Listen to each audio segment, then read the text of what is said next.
What is up, you lovely fucking specimens? It is your boy Rogue X. What? No, this is your boy IzuKage here with part 4 of What If Naruto Had God Key. Before we begin, after I post this, there will be a community tab post up asking you guys for questions to answer in the upcoming Q&A, like for 10k subs. So if you guys had a burning question you wanted to ask about me or just want to know about my shoe size or something, now's your chance to ask. So with all that said, I hope you guys going to enjoy the What If.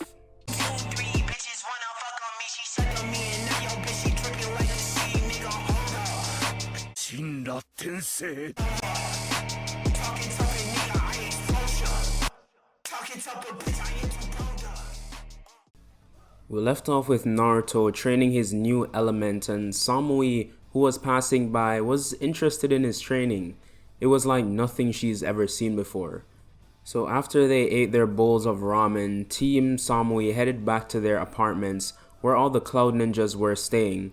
But Samui decided to take a walk while her teammates Omoi and Karui found it weird because normally she was the one telling them to get back to where they were staying. Meanwhile, Naruto was still training, learning all there is from lightning, but the leaf is very limited in those jutsu since most ninjas either had fire or earth release. But luckily, Naruto literally had the masters of lightning visiting the village, so it would be dumb not to ask. So Naruto went on a hunt. He went to his base form and began walking around the streets to see if he could find any Cloud Shinobi, and it didn't take long for him. He found the same girl from the Chunin exams, and Naruto ran up to Samui, saying, "Hey, you're that one girl from the Chunin exams, right?" Samui had a weird feeling seeing Naruto. She couldn't explain it, but it wasn't something she ever felt.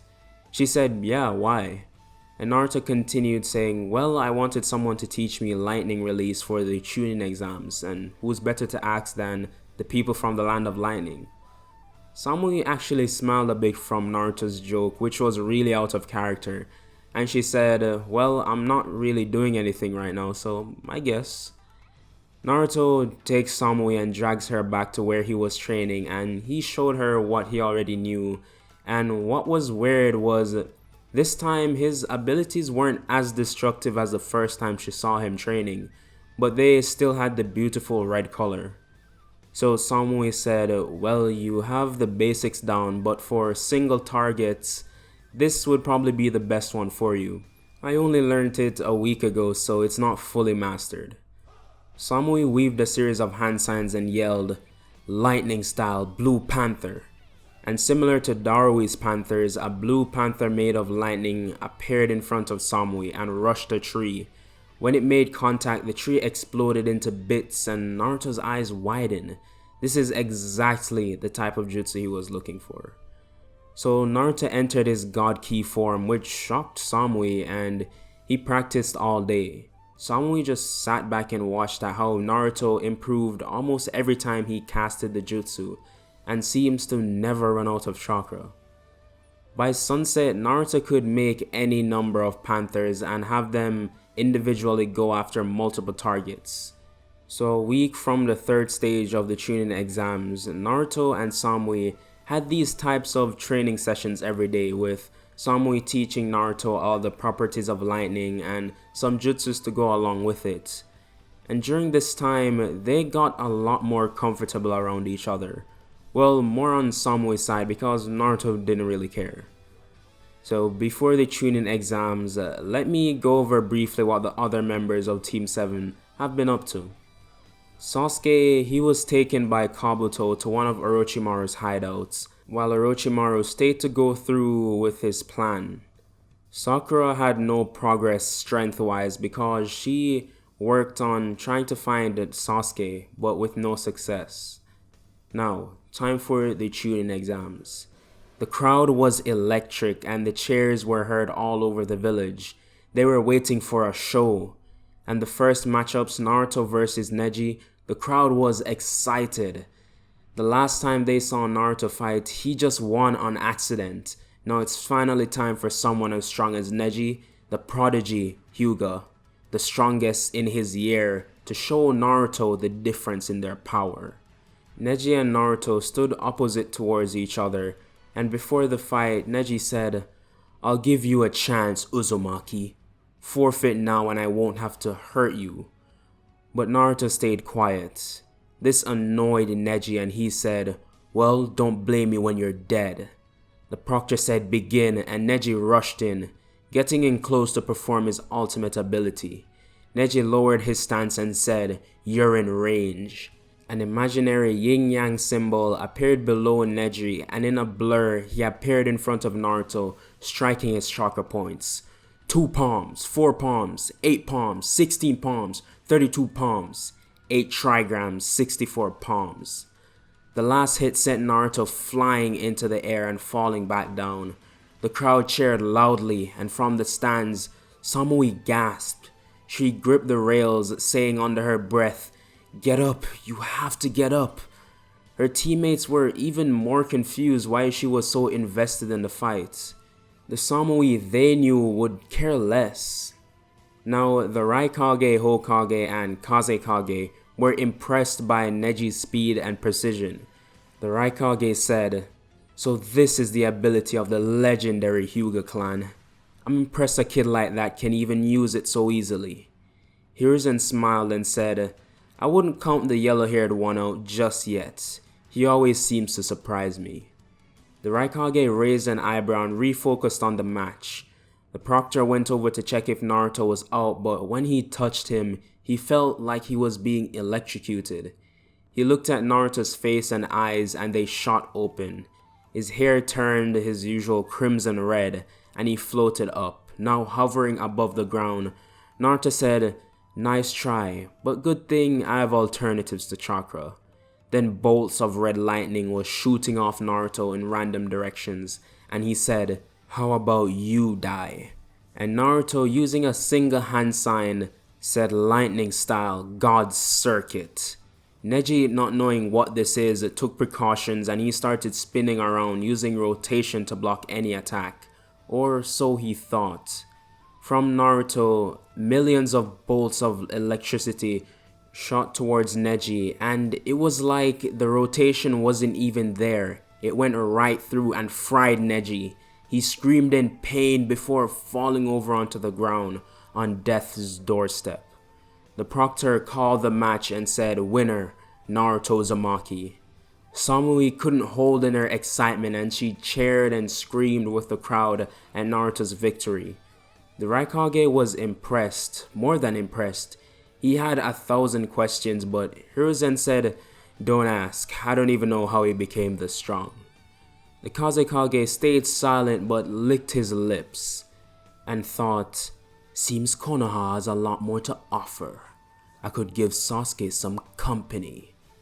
But Orochimaru also sends 2 other strong ninja, Samui and Gaara. Gaara he obviously knew because, that's what the whole planet revolved around. But this Samui girl was stronger than she looked. So, on to the next matchup. Sakura versus Temari. In this, Temari would win. Not only is she more experienced, but Sakura couldn't withstand Temari's 3 moon wind attacks. Next, Shino versus Kankuro. Like canon, Shino does forfeit. Next, Shikamaru versus Gaara. Shikamaru isn't dumb and he saw how bad Gaara beat up Lee and he doesn't want any piece of that. So he forfeits. But Gaara doesn't take no for an answer. Sand from the ground gripped onto Shikamaru's legs, stopping him from moving. The proctor said, "Hey, he said he forfeits." But Gaara doesn't care. He used his hands to knock the proctor away, not his sand to knock the proctor away, and said, "Now it's time for a fight." And a giant wave of sand formed and rushed to hit Shikamaru. He looked up at his incoming death and said, "Dying, what a drag." And the sand came crashing down. Hiruzen shouted, "Stop him," but it was too late. Anbu surrounded Gaara, saying, "We're gonna have to stop you." And Gaara laughed maniacally and said, "He's already dead." Gaara lifted his sand to return to his gourd, but when he did, Shikamaru wasn't even there. Everyone was shocked, but then they heard his voice, and he said, "Hey, over here." Everyone looked up to the top of the arena walls and saw Naruto and Shikamaru just chilling.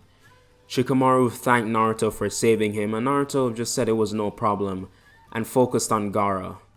Gaara grew angry and his sand started to surround him, forming into a ball. Anbu tried to break through, but spikes would stop them from getting close. Temari and Kankuro, seeing that the plan was falling apart, gave out a signal. Then members of the sand all around the arena performed a genjutsu, putting everyone to sleep, except, of course, high-level ninja, Kakashi, Guy, etc. Naruto realized this attack was bigger than he thought, but then explosions from inside the village started going off. The people started screaming and Naruto had immediately thought of a plan. He made 2 lightning clones, one to deal with the village, the other for Gaara, and he would take care of the ninjas in the arena. The original Naruto disappeared from the wall and reappeared in the stands. He went around taking down every sand shinobi in his path without mercy, using his overwhelming physical strength to knock out or even kill some. Over these years, he forgot how it felt to just let loose. Naruto went around until he saw a group of Cloud Ninja about to get attacked by some sand shinobi. They had their backs turned to him, and this ninja took out a small katana and he rushed them and shouted, "Die!" Samui turned around at the last minute, but she had no time to deflect the attack. Naruto appeared in front of her, taking the stab to the shoulder. Now this just made Naruto angry. He got an angry look on his face and his god ki started flaring up. He gripped the ninja's necks and shouted, "Die!" He smashed him into the ground so hard the entire stage started falling apart. He took Samui and their team and teleported them to a safe place in the leaf. Naruto brought them to the Hokage's mansion and said, "Stay here." But before he left, Samui grabbed his hand and said, "Don't die." Naruto smirked and said, "Gods don't die," and he disappeared. Naruto came back to the arena and saw that his clones took care of most of the work, including Gaara, which I'll get to soon. But Naruto saw that Hiruzen wasn't at his normal seating area. As the signal was given, Orochimaru attacked Hiruzen, and he quickly blocked the attack though, and him and the Raikage were now fighting him. Naruto went up to the roof and saw some Anbu members watching the fight from outside the barrier. Naruto asked if there was any way to get inside and they shook their heads, but Naruto can't be held back by some simple barrier. He teleported inside to the Anbu surprise, and inside A and Hiruzen were fighting the first and second Hokage. And with both their strengths, they did take care of the second Hokage, Tobirama. Not easily, but it wasn't hard. Hashirama though was a different story. He used his wood dragon and drained most of A's chakra, and Naruto though flew in, like literally flying in. He came in so fast, Hashirama couldn't react. He was kicked in the side of the face and Hashirama was knocked to the ground, but quickly recovered. He looked at Naruto confused at how this kid was so strong. Naruto turned around and shouted to the Raikage to shoot his strongest attack into the air. A wasn't about to listen to some kid, but Hiruzen put his hand on his shoulder and said trust him. Naruto must have a plan. So A relented. Using the last bit of chakra he had, he started doing some hand signs to release his jutsu. Meanwhile, Naruto was squaring up with Hashirama. He said, "So the Uzumaki clan has become this strong. I can't believe it." Naruto asked where he could find out more about the Uzumaki, and Hashirama said he kept records of it in the Hokage mansion, but no civilian or regular ninja could have access to such information. Naruto, pissed off, said, "Oh well, you're useless to me." And Orochimaru shouted, "Enough talk," and Hashirama's mouth closed and he started shooting wooden poles at Naruto. Naruto, who just punched these away like it was nothing, but then A said, "Kid, I'm releasing the jutsu." He completed his hand signs and a massive ball of electricity appeared. It was almost as bright as the sun, and A launched it into the air. Naruto said to Hashirama, it was good talking to you, but your time ran out. Naruto teleported Hashirama to the path of the lightning ball, and this attack destroyed Hashirama's reincarnated body on a cellular level, completely erasing it from existence. Hiruzen said, "Good job, Naruto, but we aren't done here." Orochimaru stared at the three strongest people in the village right now and decided it wasn't a winnable fight and ran.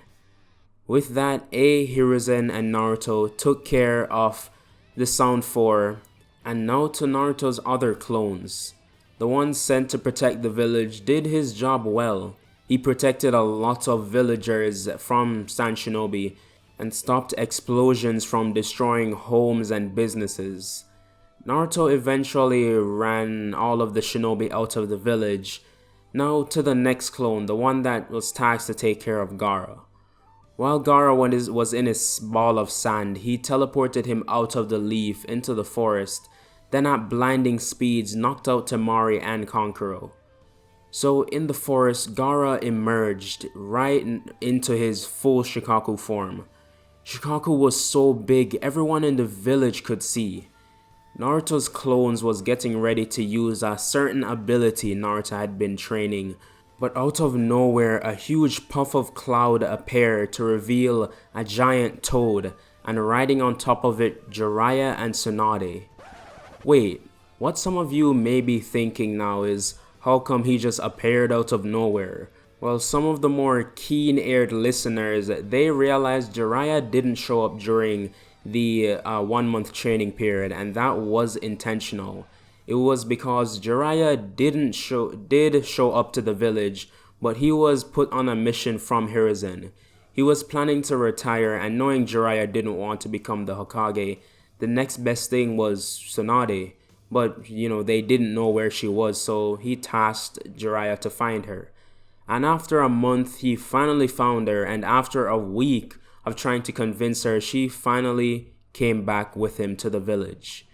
So on their way back, they saw the One-Tails, and now this is where we are. So this fight goes similar to canon, except Gamabunta never loses his sword. He uses it more strategically this time and precisely cuts off Shikaku's limbs. While they were reforming, Tsunade jumped off his head and punched Gaara, waking him up, and sending Shikaku back into his seal.